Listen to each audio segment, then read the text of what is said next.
এখন পরিসংখ্যানের একটি অঙ্ক আমরা দেখব এসএসসি জেনারেল ম্যাথের, যেটা পরীক্ষাতে আসছে ঢাকা বোর্ড 2023-এ। প্রশ্নটি হলো যে নবম শ্রেণীর 70 জন শিক্ষার্থীর গণিতে প্রাপ্ত নম্বরের গণসংখ্যা নিবেশন সারণী একটা দেওয়া আছে। এখন এই যে চার্ট দেওয়া আছে, এখান থেকে বলা হচ্ছে ক নম্বরের প্রশ্ন। ক নম্বরের প্রশ্নে বলা হচ্ছে কিছু উপাত্ত দেওয়া আছে, 10টা উপাত্ত দেওয়া আছে। এই উপাত্ত সমূহের মধ্যে মধ্যক নির্ণয় করতে হবে। এখন আমরা এই মধ্যক নির্ণয় করার জন্য যে বিষয়টা আমরা জানি যে কিছু উপাত্ত যদি দেওয়া থাকে সেক্ষেত্রে মধ্যক নির্ণয়ের যে সূত্রটি সেটা হলো, আগে আমরা প্রথমে এই যে উপাত্তগুলো দেওয়া আছে এলোমেলো ভাবে দেওয়া আছে, এখন আমরা মানের ঊর্ধ্বক্রম অনুসারে সাজিয়ে পাই। মানের ঊর্ধ্বক্রম মানে ছোট থেকে বড় যে ফাংশনটা সেভাবে আমরা একটু সাজাই। যেমন এখানে যে উপাত্তগুলো আছে, প্রথমে আছে 18, এরপরে 21, তারপরে 22। এইভাবে আমরা টোটাল যে উপাত্ত মোট দেওয়া আছে সেগুলো সাজিয়ে নিলাম। সাজিয়ে নেওয়ার পরে আমরা দেখতে পেলাম যে 1 2 3 4 5 6 7 8 9 10 মোট উপাত্ত সংখ্যা আমাদের দেওয়া আছে 10টি। মোট উপাত্ত সংখ্যা দেওয়া আছে n = 10টি। এখন আমরা মধ্যক, এই যে জোড় সংখ্যা, এটি একটি জোড় সংখ্যা। এখন যদি কখনো জোড় সংখ্যা হয় সেক্ষেত্রে মধ্যক নির্ণয়ের সূত্রটি হলো মধ্যক = যদি জোড় সংখ্যা হয় এইভাবে, সেক্ষেত্রে মধ্যক নির্ণয়ের সূত্র হচ্ছে n/2 তম পদ প্লাস n/2 প্লাস 1 তম পদ ডিভাইডেড বাই এততম পদ ডিভাইডেড বাই 2। এখন n/2 অর্থাৎ এই যে আমাদের টোটাল উপাত্ত সংখ্যা আমরা পেলাম কত, উপাত্ত সংখ্যা আমরা যেটা পেয়েছি সেটা হচ্ছে n = 10। এখন আমরা এই যে n/2 = তাহলে 5 প্লাস n/2 = তাহলে 5 প্লাস 1 অর্থাৎ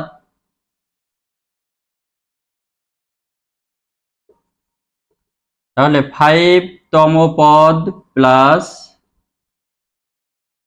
6 তম পদ ডিভাইডেড বাই 2। এখন 5 তম পদ মানে 1 2 3 4 5, এই যে 26 প্লাস আর 6 তম পদ 1 2 3 4 5 6, তার মানে 5 এবং 6 এই যে 27 ডিভাইডেড বাই 2। এখন ক্যালকুলেশন করে যেটা আছে 26 দুগুণে 52 আর 1 53, 53/2, তার মানে 26.5। এটি হলো মধ্যক।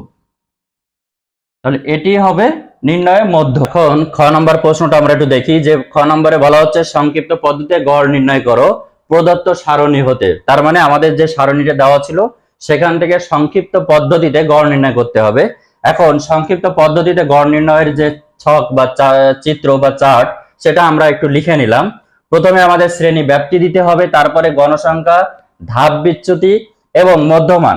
এই যে মধ্যমানগুলো আমরা টোটালি ওই সারণী হতে আমরা এই চার্টটা তৈরি করে নিলাম।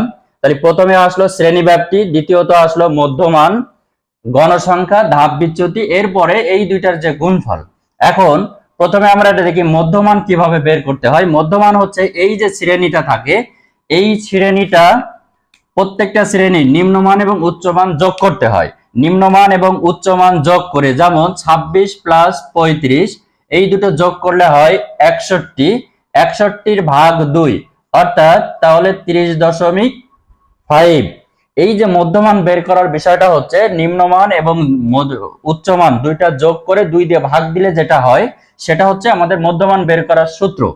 তাহলে প্রত্যেকটা শ্রেণী ব্যাপ্তির আমরা মধ্যমান বের করে নিলাম। এখন গণসংখ্যাগুলো লিখে নিই। গণসংখ্যাকে একটা জাস্ট সংকেত দিয়ে আমরা লিখে নিলাম যে fi। ধাপ বিচ্যুতি, এখন এইখানে আমাদের টোটালি শ্রেণী ব্যাপ্তিটা আছে কয়টি, 1 2 3 4 5 6 জোড় সংখ্যা আছে। জোড় সংখ্যা হলে আমরা সাধারণত মাইনাসের অংশে একটা বেশি দেব, প্লাসের অংশে একটা কম দেব। আর যদি বিজোড় হতো তাহলে উপরে এবং নিচে দুটোই সমান হতো, মাঝখানেরটা হতো বিজোড়টা। এখন যেহেতু জোড় আছে এই কারণে ধাপ বিচ্যুতির ক্ষেত্রে শূন্য যেটা আমরা ধরবো সেটা হচ্ছে উপরে বেশি থাকবে, নিচে কম থাকবে। অর্থাৎ যদি 6টা থাকে তাহলে উপরে 3টা, নিচে 2টা। এখন এই যে শূন্য আমরা ধরে নিলাম, শূন্য থেকে আমরা -1 2 3 এখন এইটা এই যে ক্যালকুলেশন থেকে আসে যে U I is equal to X minus A divided by A.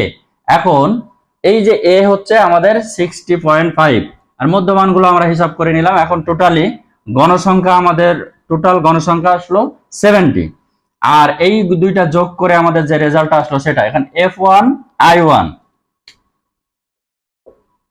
Sorry FI এবং UI এইটা গুণ করতে হয়, অর্থাৎ এই F এবং U এই দুইটা গুণ করলে যেটা আসে, তো এভাবে আমরা ক্যালকুলেশন করলে আমরা এটা পেলাম 36 মাইনাস 36 এবং n ইজ ইকুয়াল টু আমরা যেটা পেলাম সেটা হচ্ছে n ইজ ইকুয়াল টু 70। এখন গড় নির্ণয়ের যে সূত্র সেটা আমরা একটু হিসাব করি যে a plus summation of FI UI divided by n into h। এখন এই যে তথ্যগুলো, এই তথ্যের যে মানগুলো এখানে a ইজ ইকুয়াল টু কত, a ইজ ইকুয়াল টু এই যে শূন্য বরাবর যেটা দিছিলাম সেইটা মধ্যমান, a is equal two n is equal two total যে গণসংখ্যা আমরা যেটা পেলাম সেই গণসংখ্যার যে সামেশনটা, দ্বিতীয়টা হলো যে সামেশন অফ FI UI হচ্ছে এই যে এইটা সামেশন মাইনাস 36 এবং n is h is equal two এই যে শ্রেণী ব্যাপ্তি বা শ্রেণী ব্যাপ্তির যে বিষয় বিস্তারটা আছে এই 26 থেকে 35 এর বিয়োগফল কত, 26 এবং 35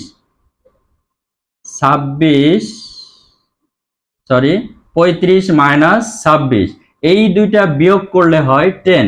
তার মানে এই যে শ্রেণী ব্যাপ্তির যে পার্থক্য যেটা h ইজ ইকুয়াল টু সেটা হচ্ছে 10। এখন এই ক্যালকুলেশন করলে আমরা এই রেজাল্টটা পেলাম যে 55.36। এটি হবে সংক্ষিপ্ত পদ্ধতিতে গড়।